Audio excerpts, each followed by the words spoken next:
Bismillahirrahmanirrahim. Assalamualaikum warahmatullahi wabarakatuh.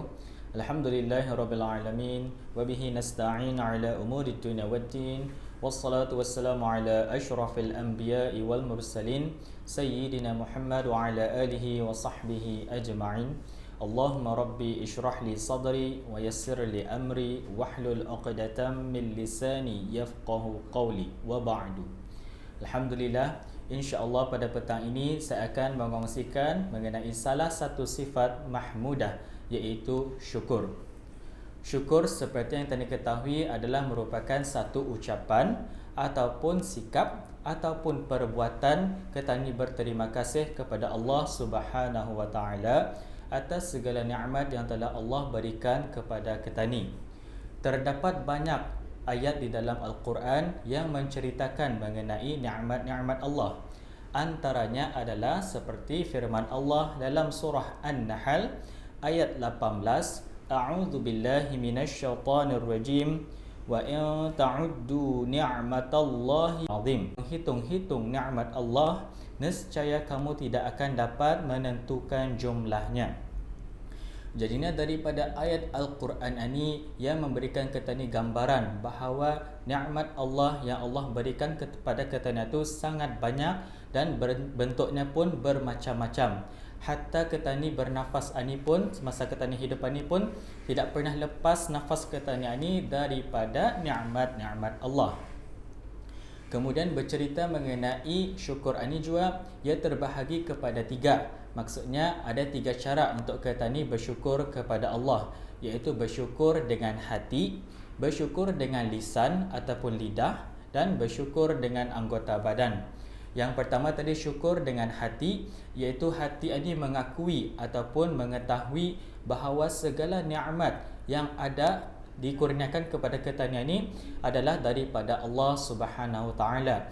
Apa saja jenis nikmat, maka ketahuilah bahawa semua nikmat itu datangnya daripada Allah Subhanahu wa taala.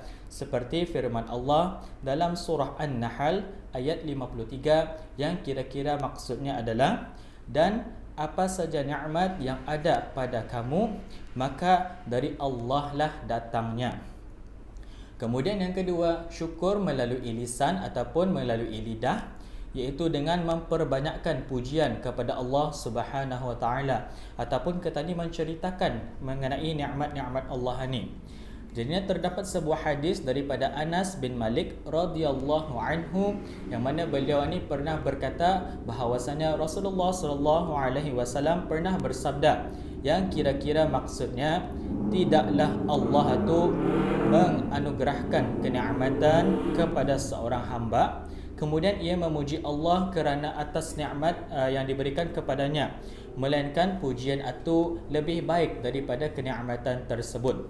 Maksudnya pujian yang diberikannya kepada Allah atas segala nikmat yang Allah berikan itu adalah lebih baik daripada nikmat itu sendiri. Dan yang ketiga, syukur dengan anggota badan, iaitu maksudnya dengan menggunakan anggota badan ini dalam melakukan ketaatan kepada Allah Subhanahu wa taala dan juga untuk menggapai redha Allah Subhanahu wa taala.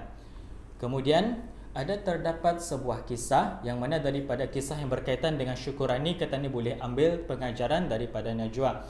Kisah ini berlaku ketika zaman Nabi Musa alaihi salam, yang mana kisahnya pada suatu hari Nabi Musa ini ia didatangi oleh seorang miskin, yang mana orang miskin ini pakaiannya lusuh dan habis kuyak-menguyak lah tu.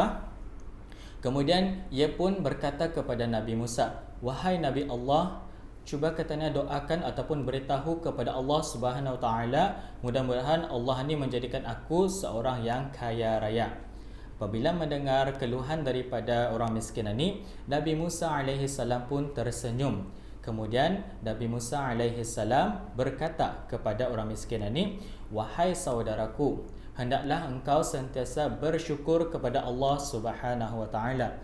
Kemudian orang miskin ini pun terkejut dan ia merasa kesal kepada Nabi Musa alaihi salam. Lalu ia pun berkata, katanya, "Macam mana aku akan bersyukur dalam keadaanku macam mana ni?"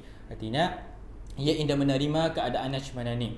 Kemudian orang miskin ini pun meninggalkan Nabi Musa alaihi salam dalam keadaan yang ini sedang kecewa. Kemudian pada waktu yang lain ataupun pada hari yang lain, Nabi Musa alaihi salam ia didatangi oleh seorang yang kaya, orang kaya lagi yang berjumpa dengan Nabi Musa alaihi salam. Lalu orang kaya ini pun berkata kepada Nabi Musa, katanya, "Wahai Nabi Allah, cuba doakan aku semoga aku ni menjadi orang yang miskin, agar katanya aku ni indah lagi ingau ataupun tidak terganggu dengan harta bendaku." Mendengar daripada percakapan orang kaya ini, Nabi Musa alaihi salam pun tersenyum. Kemudian Nabi Musa pun mengatakan kepada orang kaya ini, katanya, "Wahai saudarakunya, mulai saat ini cuba kau berhenti bersyukur kepada Allah Subhanahu Wa Taala."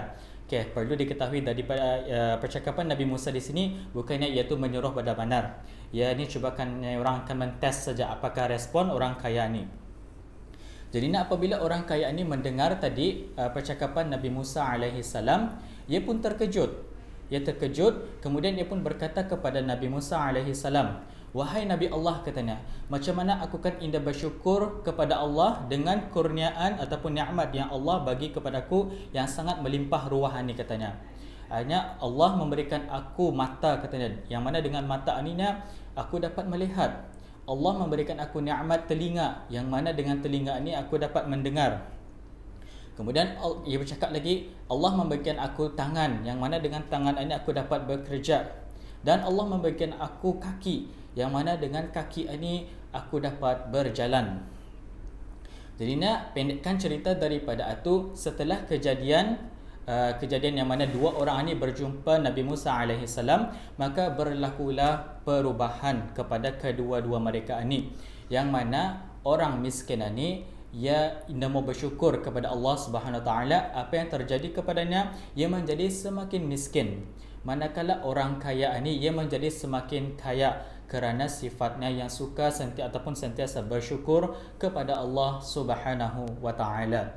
Jadinya melalui kisah ini kita ni dapat lihat bahawa janji Allah itu adalah pasti ataupun benar. Yang seperti mana firman Allah dalam surah Ibrahim ayat 7 yang kira-kira maksudnya adalah, "Dan ingatlah ketika Tuhan kamu memberitahu, demi sesungguhnya jika kamu bersyukur, nescaya aku iaitu Allah akan tambahkan nikmatku kepada kamu.